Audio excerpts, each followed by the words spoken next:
Welcome to another episode of Mondays with Milt. Now, did you know that July 2nd is Made in USA Day? And I know this isn't July 2nd because this is a Mondays with Milt. But you know, everything WireCrafters manufactures, it is made in the USA right here in Louisville, Kentucky. And we've been doing this since 1967.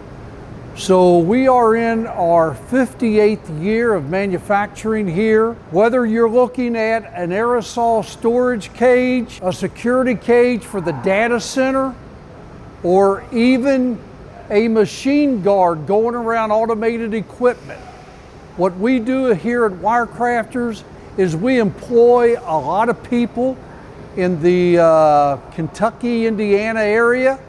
We're coming up on 300 employees, pretty excited about that. But everything we do is here and has been from day one.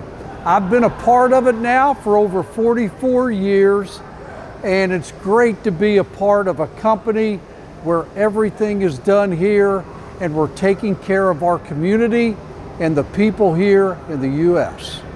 So that's what we got this week. We'll see you next week on another episode of Mondays with Milt.